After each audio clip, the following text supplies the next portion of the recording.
Hi guys! So, titignan po natin anong ipapakita sa love reading ng collective for today. Love reading para sa mga collective. Oops! Babaso. Gusto niyo isa't isa.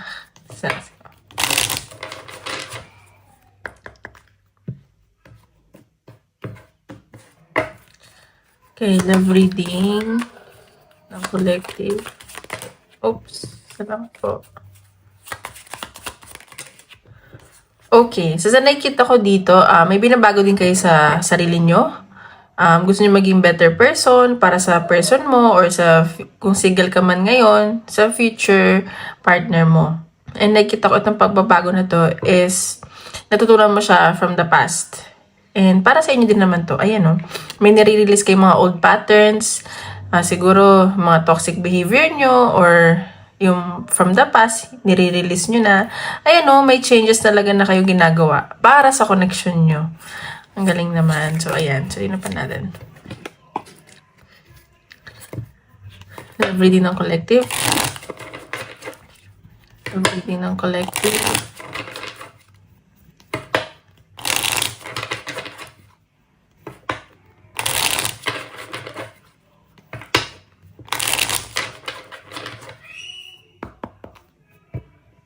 Guys, paalala lang po hindi po lahat ay makaka-resonate. So, take what resonate and leave what doesn't.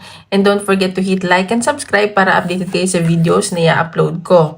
And kung gusto niyo po private reading, message lang ako sa Facebook or Instagram. Nasa description box below, okay? Okay, so nakikita ko dito, marami kayo admirers.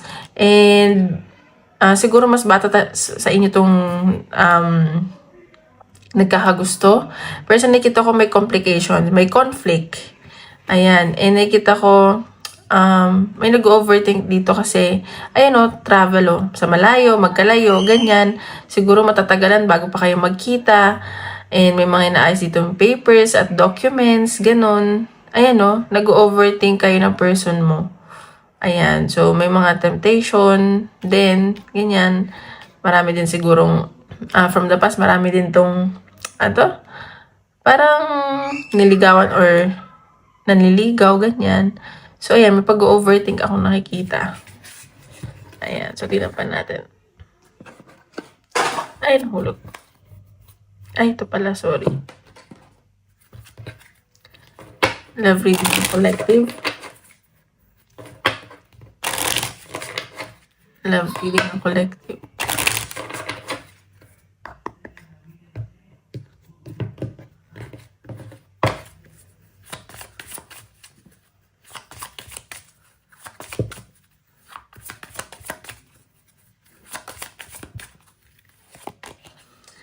Okay. So, ayan. So, medyo nag-overthink yung person mo or ikaw. And sa nakikita ko, matured na din kasi kayo at gusto nyo na mag-mature, pati yung person mo. Ang daming, parang inisip, pang long term yung pag-iisip ng person mo. And gusto nyo na kasi ng maayos na buhay, peaceful na buhay, ganyan. Parang nagiging na siya, lolo or lola, ganyan. So, ganyan nakikita ko. Parang gusto niya na, ayaw niya na ng masyadong complication. Gusto lang niya ng maayos na buhay. Gusto niya ng peaceful na buhay. Ganyan. Pa natin. Love reading ng collective. Okay, so may nakikita lang akong medyo challenges dito sa connection nyo. So, this is about pag-travel. And nakikita ko yun yung nagiging blockages, may mga delay, and medyo matigas tong ulong ng person mo, kaya ganyan. And marami itong pinagdadaanan maraming dinadala. Ayan. Ayan, so, siguro yung challenge nga ay LDR din kayo, and meron dito isa na siguro magtatrabaho sa malayo, or nagtatrabaho sa malayo, and dito kasi yung stability ng isang tao. So, baka yun yung nagiging blockages. Yun yung pinag-overthink ka ng person mo.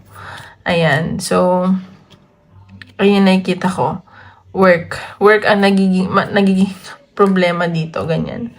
Ayan pero nakikita ko, matututo kayo dito, mag-grow kayo parehas. And individually. And nakikita ko baka karmic kayo. And kilala nyo isa't isa from the past. Okay? Tignan pa natin.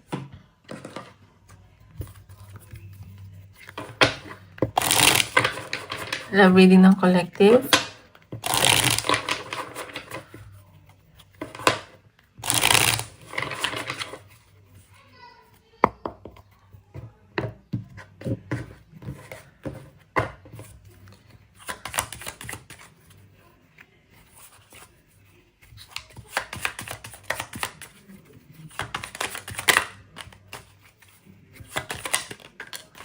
Okay, so itong person mo or ikaw, meron tong trauma from the past. And siguro may pinagdadaanan siya, may trigger warning, depression, ganyan. And parang nag-suffer to from the past. Alam mo yung talagang, ano ba to? Parang super down siya, ganun. Ayan, so baka hindi din siya okay financially, yun din yung problema niya, and yung finances niya.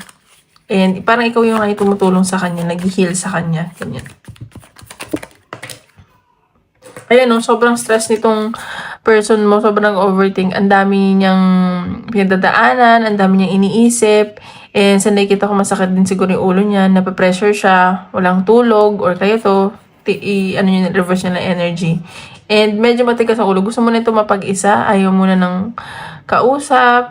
Ayan, so baka napapagalitan siya or napapressure siya or na-involve siya sa mga taong chinchismis sa kanya, ganyan.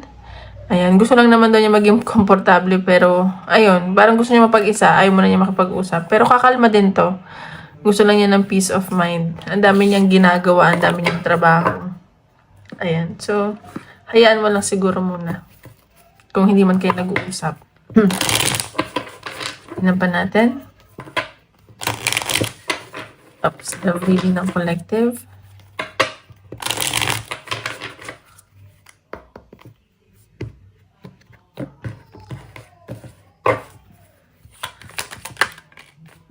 King of Wands. Sa nakikita ko, very passionate naman tong taong to sa'yo. And gustong-gusto ka talaga niya. And sa nakikita ko, attracted tong tao to sa'yo. At siya din, attracted ka sa kanya.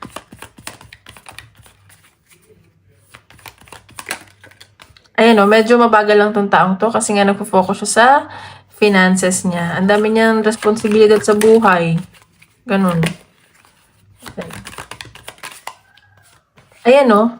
So, baka na-involve ka sa dalawang tao. At sa nakikita ko, mahal ka niya. And may feeling siya. Siguro, ano lang siya, marami lang siya inisip, marami siyang ginagawa. So, yun nga, parang sabi ko nga doon sa reading ko kahapon ba yun, parang hindi natin maka-question yung nararamdaman ng isang tao. Pero, andun yung mga challenges, yung, ano ba to? Mga responsibilidad, alam mo yun. So, hindi yun dahil sa'yo, dahil yun sa kanya, yung sarili niya. Ayan no, mahal niya isa't isa. Ang galing naman no. May na-manifest yung isa't isa. Mutual kayo na nararamdaman, okay? So, tingnan natin. Ano ang feelings or intention niya sa'yo?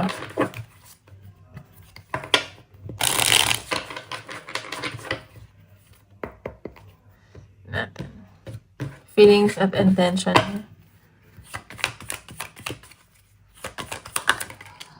See? Lumabas na naman. Mahal ka talaga niya. Meron, nagtatrabaho ba to sa barko? Malapit sa water? Or ikaw? Mahal ka niya. Magkalayo kayo. Nag-isip-isip ka niya. Ayan no. Parang ikaw yung napapalakas mo siya. Parang ina-encourage mo kasi siya. At lumalakas yung loob niya dahil sa'yo. Ganun. Ayan no. Wish fulfillment ka daw sa kanya. And nakikita ka niya na napapasaya mo siya. Ganun. Happiness ka niya, ganyan. At kayo din. Parang nagiging bata. Oh my God, ayan o, mag-offer sa'yo to. So, kung bagong tao to, mag-offer to sa'yo. At kung yung mamahalin ka, talaga. Siguro ikaw na-trauma ka na from the past na, may nakikita ako ng bagong tao din ito. Tawag dito, sinaktan ka ng mga past person mo. Ayan, so matutuwa ka dito. And tuwang-tuwa siya sa'yo kasi very charming ka. Alam mo yung very flexible. Ayan, so ikaw magiging masaya ka pag nag-offer sa'yo itong taong to. Or aamin siya ganyan. Ayan o, the sun. So, napapasaya niya isa't isa. Oh my God. Then, yung intention niya is nakikita ko maganda naman. It's just like, nag-iisip-isip to. And marami din ng ginagawa. Finances. Ayan no. Iikot na daw yung kapalaran mo sa pag-ibig. Magiging masaya ka na daw. And parang bumabalik kayo sa pagkabata. Parehas kayo. So, ayan. Nakakatuwa naman. Mahal ka niya. Kaya tingnan pa natin. Ang dapat mo malaman sa person mo.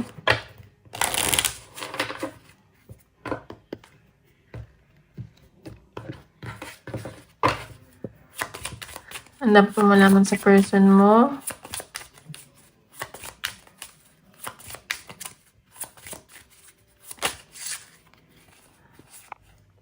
So, iniisip niya hindi pa siguro ito yung right time para sa inyo. Kasi nga magkalayo kayo or ano? Hindi kayo magkasama. Tingnan pa natin. Yun yung iniisip niya. Okay, dapat malaman sa person mo. Spy. So, iniisto ka nito. So, baka social media. Gusto niya malaman bawat galaw mo, ganun. Stalker itong tao to. Nag-iimbestiga, ganyan.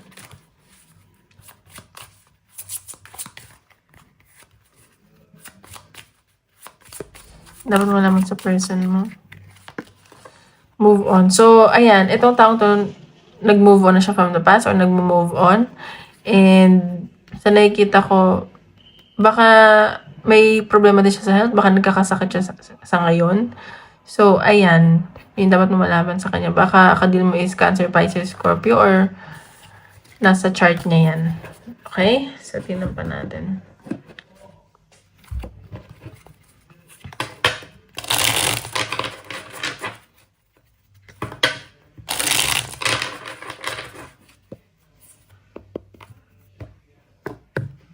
Love reading ng collective. Ano ba mapakita sa collection nyo? Ayan. So, baka ngayong 30 na kayo or 30 pataas. Meron ng growth dun sa connection nyo. Baka yun yung edad ng person mo. Ayan. Meron ng growth na nagmamature na kayo. Ayan. So, meron lang tong kinaadikan. So, maybe meron siyang unhealthy attachment issues, ganon.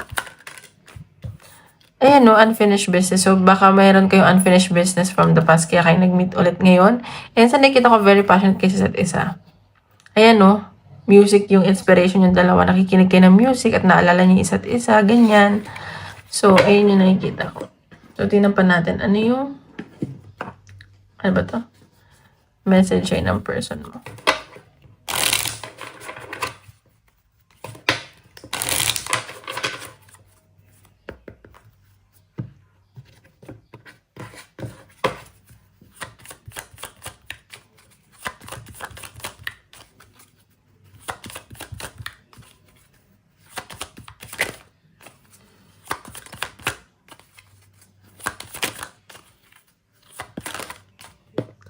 See, sabi ko sa inyo eh, he or she is becoming a better person para sa inyo.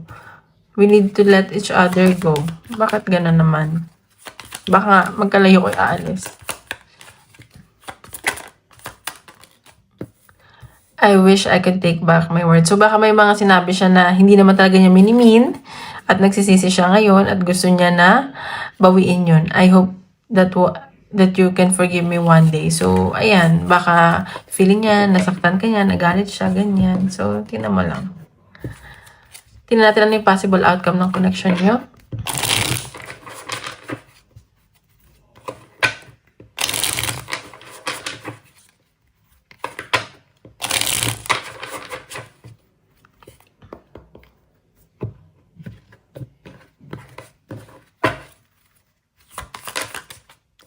Seven of Cups. So, nakikita ko kasi maraming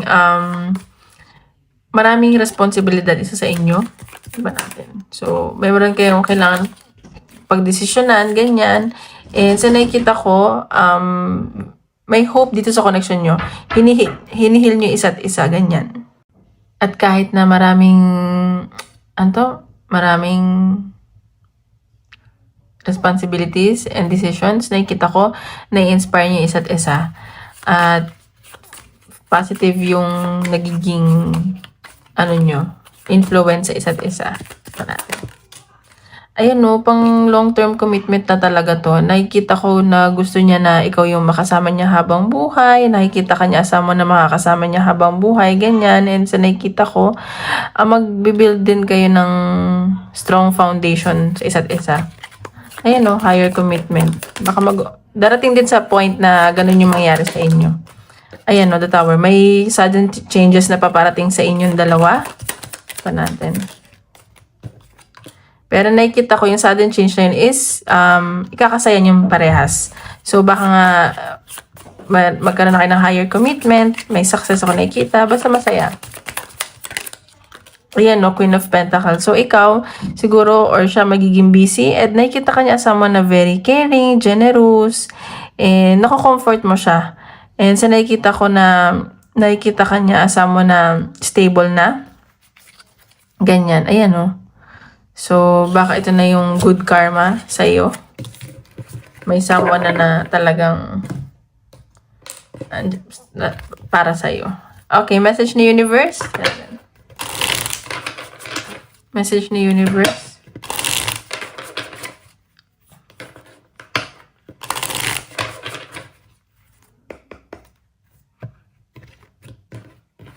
Message ni universe.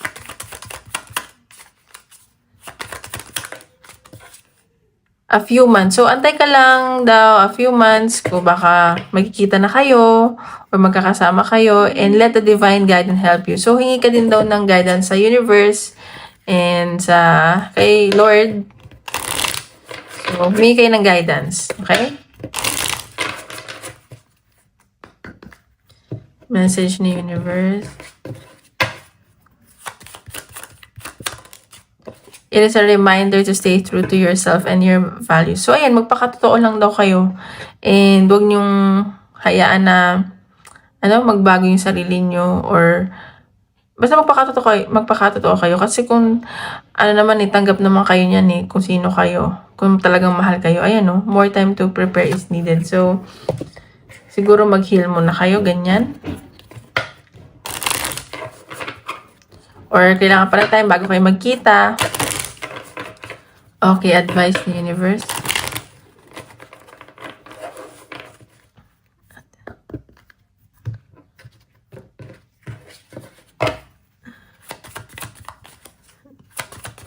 Advice ni universe.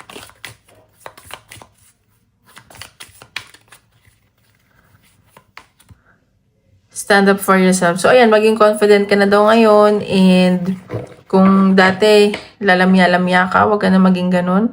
Like, ipakita mo kung sino ka. Ayan. So, baka fire sign kayo.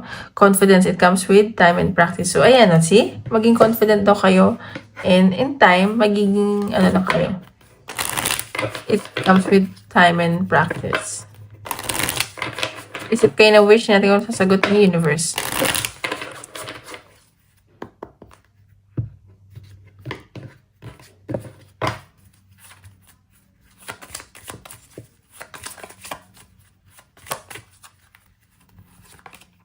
Compromise. So, ayan. Matututo kayo makipag-compromise.